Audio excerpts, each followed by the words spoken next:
Welcome to another great edition of Beacons of Light. Joining me is Mr. Tom Costanza, who is the president, chief, executive director, whatever you want to call him. He does all those jobs. Plus, for the Louisiana Catholic Conference of Bishops, you do a great job. And wow, what an exciting job to have, huh, Tom?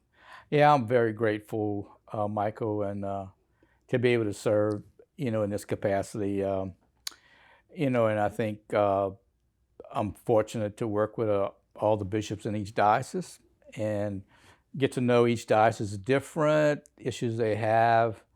And then when I go, most of my work is revolved around public policy and Catholic social teaching. So it's been almost 2 years now in this position. And you've got 8 dioceses and one archdiocese as part of that. Right. And when off camera, you said you work with each bishop, and Yep. It's just to kind of formalize what the strategy is and what the needs are within that area, right? Yeah, when I visit, I go visit with the bishop and the Catholic Charities director, also the Catholic school superintendent. Just get a understanding of, I'm getting ready to go to Lake Charles this week, and their issues revolve right now around recovery, disaster recovery, and then getting things back together, and then so it's good to go into each diocese and understand what's happening and kind of immerse yourself. And so when I go to the legislature, I have a better idea, especially Catholic Charities and work y'all do in St. Vincent de Paul. It adds so much credibility to the Catholic Church. When I go to the legislature and I say, well, we work with the homeless, we shelter the homeless, we work in mental health, we work in adoptions, it adds a lot of credibility. And so I'm just fortunate to be able to work with Catholic Charities and St. Vincent de Paul's, and they add so much other than just a basic idea of being Christ to others. Well, it is, you're judged, by the actions, and whether it's Catholic Charities, St. Vincent de Paul, all the wonderful ministries at a parish level. When you look at what the Catholic Church does right here in Louisiana, it's amazing. When you look at number of meals served, number of children being provided services, the vulnerable, disaster relief, it's amazing, isn't it? Yes, and my predecessor, Rob Tasman, developed this report across all the dioceses of all the charitable works of the Catholic Church. And it included St. Vincent de Paul, Catholic Charities, our Ministry of the Elderly, and it's the roots of our faith, and we give that to legislators. And when you look at it and they see all the work the Catholic Church is doing, it's pretty amazing. Right. And so, when you think about the powerful ministry of St. Vincent de Paul, Catholic Charities, and the Catholic parishes, right, and the schools, when you think about all that in its totality, it's just a wonderful opportunity to evangelize, through the works of mercy and corporal works and spiritual works of mercy that we do. Right. And so, and it resonates, it resonates. It's real. It needs to be real. As you well know, Louisiana is one of the poorest states in the whole country. Yes, that has been one of our platforms this coming session, is that, in our Catholic social teaching, we have the principles of the life and the human person, the call to family, community, and participation, but we have the preferential option for the poor and vulnerable. And, as you know, with Matthew 25, that's Jesus' teaching. Right. And so when I talk to legislators, we go, well, listen, we're ranked 48th in the nation in child well-being. We're 50th in the nation in economic well-being of families. We have a lot of challenges in Louisiana. But we look at that through the lens of every legislative bill that, when I talk to legislators, I say, well, our lens is Catholic social teaching. How does this legislation affect the poor and the most vulnerable in our state? And so we've been trying to put that message out that, we have to continue to work and do better than being 50th in the nation in those important categories. And it's critical. I mean, I know that, you know, in modern times, which we're in, that sometimes the church is looked down upon. You know, you just see that from a variety of sources. But the Catholic Church, and that's what just really empowers, I think, spiritual growth, is that we're all about sharing God's love with those who are vulnerable, those who are in need. And whether it's what we do every day at St. Vincent de Paul, Catholic Charities, the bishops coming together to say, you know, one of our top priorities is the most vulnerable. Yes, and I'm glad you mentioned that. And Pope Benedict wrote an encyclical, God is Love. And the second part of that encyclical was about the charitable worker. And the term he used, we were witnesses of evangelical love. And then when there's an encounter with Jesus Christ, there's a conversion that goes on inside of you. But it impels you to go outside. It's not something you can keep inside. And so when the Spirit moves, and that's why the church goes out to the margins. You know, it's because of that encounter with Christ, and you go into the margins. And that's, of course, a theme of Pope Francis, is going to the margins. And so, the bishops, when we look at our legislative platform, everything we look at, whether it's pro-life, adoptions, abortion, death penalty, anything that's affecting the most vulnerable, foster care, we look at it that way. And that's that. When you look through things with the lens of the church, it really focuses. It all goes back to the Scripture, where, and I mean, Christ is kind of calling us all to kind of look through that lens, not only at the world as itself, but inside too. That's you got to let that out, like you said, right? Yeah, I mean, I'm glad you mentioned, so in our Catholic social teaching, we'll look at the life of Christ first, and then we'll look at Scripture. Right. And then the 2,000-year tradition of the Catholic Church, service to the poor, education. And then, at the turn of the 19th century in the Industrial Revolution, the church started writing about, what is going on in society, and it began developing our social doctrine. Right. And the first encyclical was on the condition of labor, like in looking at child labor, and that the human person wasn't some cog in this industrial wheel. Right. And there was a priority of labor over capital. Right. Well, that doesn't always resonate all the time with our, and even Pope St. John Paul II, who to me was the one personally made me look at when I was working for Covenant House and I saw kids coming in and out, revolving door. I started reading his encyclicals on social concerns, and he talks about the social structures of sin, and how can that be that you have these issues? And so I have a special affinity for St. Pope John Paul II because of his prolific. But every pope since then, Benedict carried on, and Francis, they all. None of them changed any doctrine. They had sort of separate, maybe, focuses. So, but you're right. It's centered on Jesus Christ. That's got to be our center.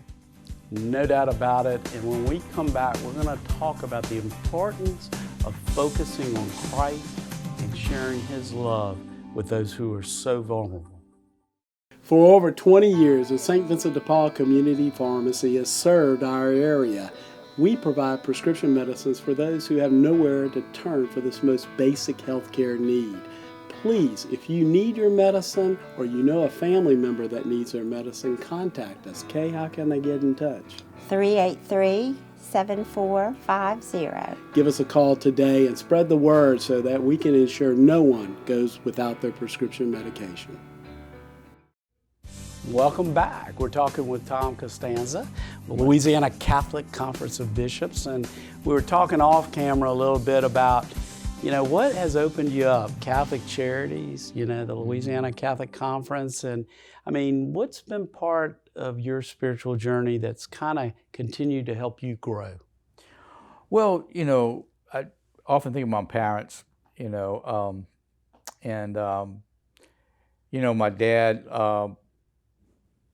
came here to, he was in Donaldsonville, and the Brothers Sacred Heart.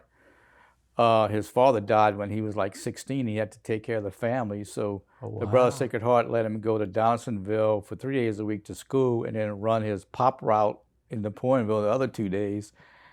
And, I just thought that was just incredible. Yes. And then I just kind of remember them at night praying. They would pray for all and so that's sort of my, like most, when your family is that way, I got to say that must have formed me. Yeah. And it, now, then moving forward, certainly, I spent a little time in the seminary discerning, and I discerned I should be in lay ministry. But you're right; it's a challenge. Like I need redemption every day. Yes, indeed. We're flawed. Yes, we are. And so trying to center your life on the Eucharist, right, as much as possible. And I remember reading in a seminary in the Catechism of the Catholic Church in paragraph 1397, it says, the Eucharist commits us to the poor. Right. To receive in truth the body and blood of our Lord Jesus Christ, we must commit ourselves to the most vulnerable. So you think about that, and I don't know if I always fulfill that, because that's a pretty significant challenge. It is. But I've been blessed with a good family and health, and but no, prayer life can fluctuate, right? Yes, it does. Yeah. Try to develop a routine. Right. I was fortunate to have connections with St. Ben's. Yes. And I'll try to go to retreat once a year and pray with the monks. That's great. And just try to center yourself. But everybody does have a challenge in that, I would imagine. Right. Because all the stresses, and trying to pray the rosary as much as I can. But no, you'll go through dry deserts. Yes. Where's like God? Saint Mother Teresa, she had that long dry You go. desert. What a great example of somebody that got through that. I remember she said some of her books. She called it something. Yeah. There's a desert experience that we all go through, I would imagine. Yes. And that we don't. I think what she said, we're not called to be successful, but to be faithful. Right. And so, kind of remember that. Yes, indeed. Especially the legislature, it's a long game. It is. A lot of long hours, and it starts early in the year, and then the session begins and doesn't end until the end of May, usually, right? I think the faith life, even adoration. Yes. I've been able to do that for about 20 years. It's once a week. Right. But I mean, it's all about trying to open our eyes and our ears to. I find that guys always talking. Just sometimes when I'm too busy or whatever, I'm not listening. I mean, do you get that sometimes? A lot. Too, Tom? Oh my goodness! If you don't try to even spend 5 minutes a day, it could get away easily. Yeah. And you wonder, why is it that way? You can't spend 5 minutes a day. So I try to develop a morning kind of routine. But I think my faith life has been informed by working with the poor. Oh, without a doubt. I had a chance to go to India on mission work for Catholic Relief Services, and also Haiti. And and like when you work with people in the third world countries, there's a certain sturdiness to them, and although the women in India were working for $2 a day in the rice paddies. Wow. But healthy. Yeah. So you, like Christ, right? You always are going to try to learn from the poor. Right.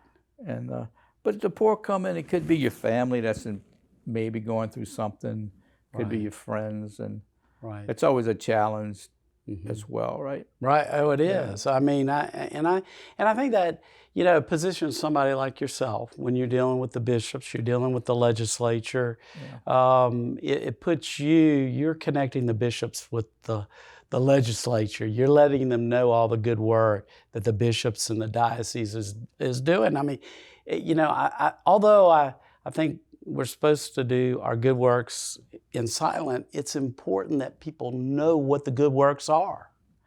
Yeah, I think at the legislature, I have been told by several legislators that when I go to committee meetings and I'll just talk about issues maybe from a more moral perspective, that Right. we may not have the exact technical solution to everything, but they appreciate even different denominations. Which is so important. You know, there's people, counterparts from the Baptist Church, Right. other denominations, and we try to, prayer is important. The legislators, especially the Catholic legislators, asking for more prayer. So we have Mass for them once a month.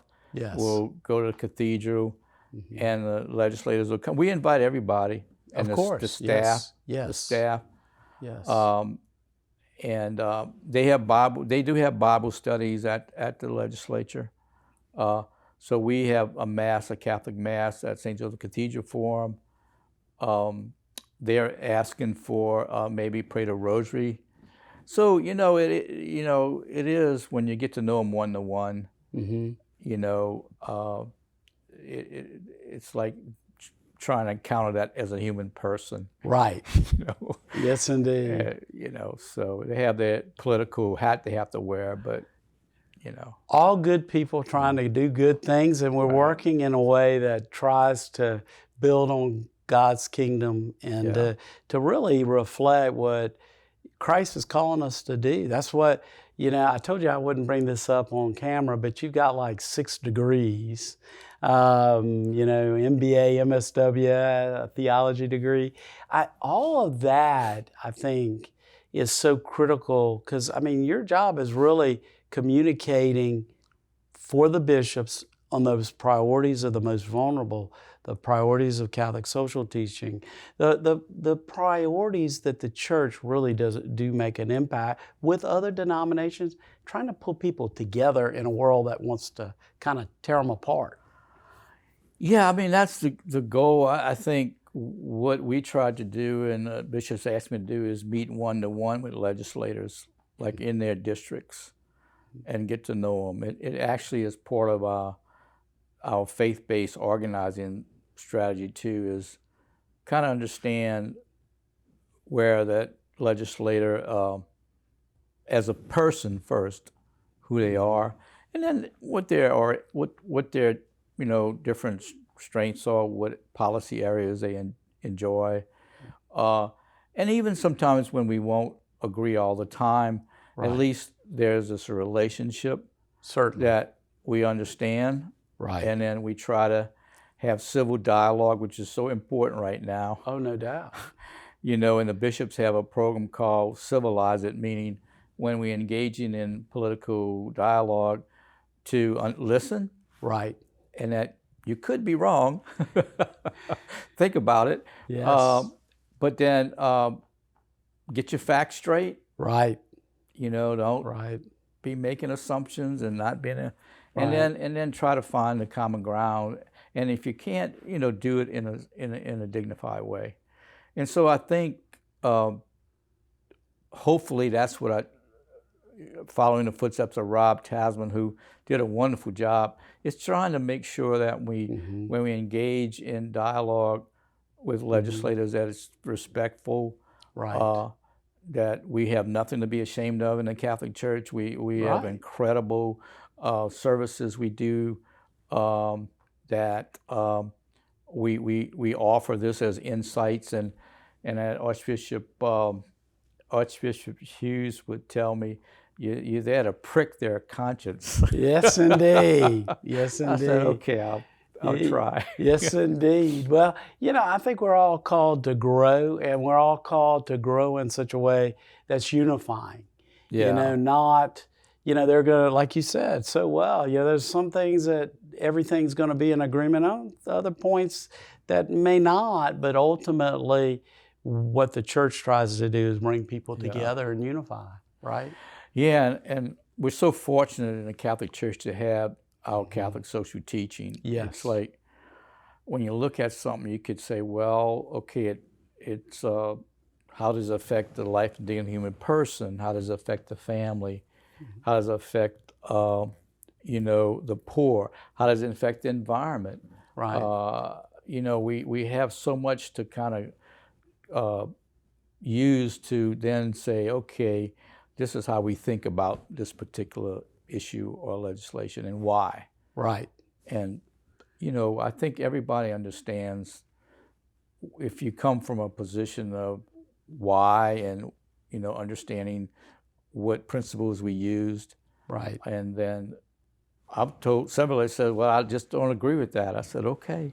And it's fine. I mean, and it's a dialogue, and this is why. And then you begin to have a dialogue. So that's the hope, is to, at the legislature, to be somewhat of a just from a perspective of Jesus Christ's life, the Scripture, our teaching, and try to say that we don't know the answer to everything. Right. But this is how we would look at things. Right.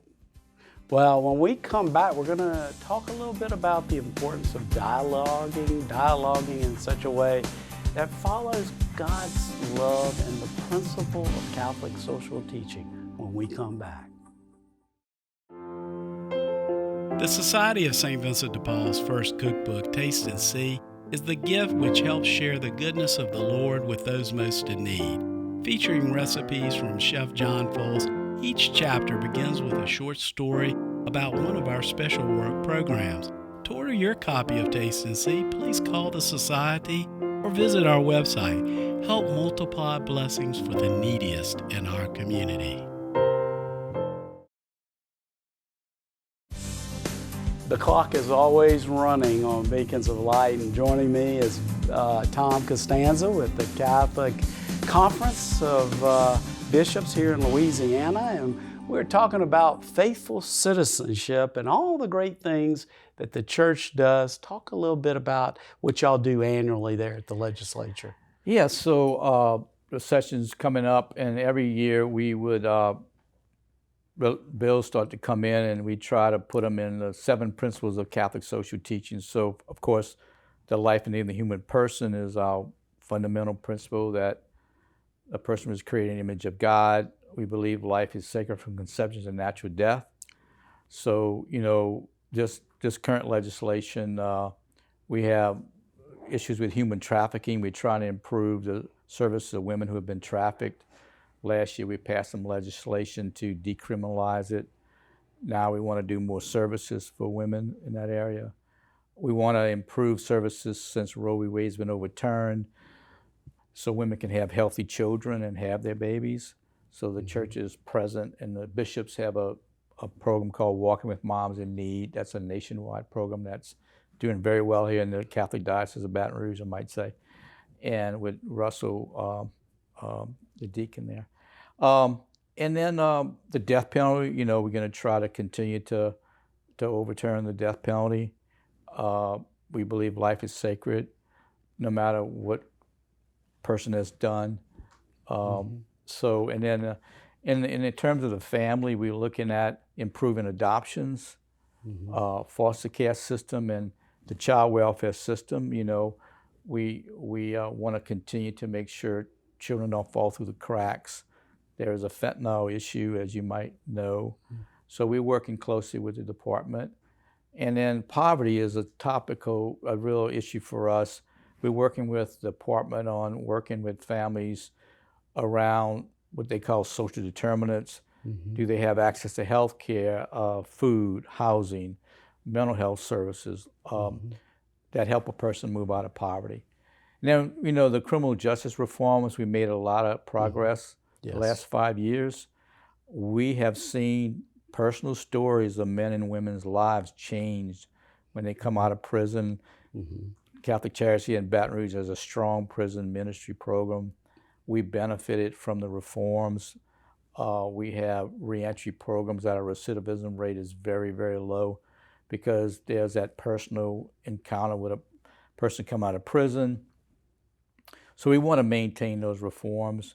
And then, you know, the dignity of work is an important principle for us. Like, can people have a living wage? Right. Can they have decent working conditions? And then finally, care for God's creation. You know, we want to, you know, Pope Francis wrote on care for our common home.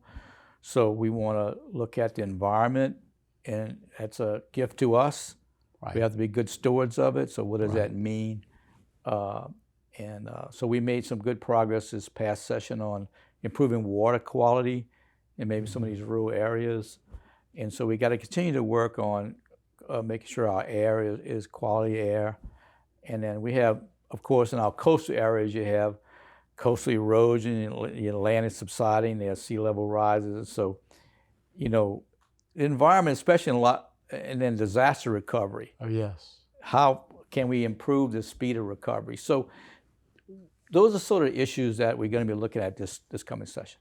Well, those things are all important, Tom, and I think the thing gets back to looking at things with the lens of the love of Christ. Yeah. And with about a minute to go, you mentioned Sister Adele Lambert, that you worked with her, Sister St. Joseph here in Baton Rouge.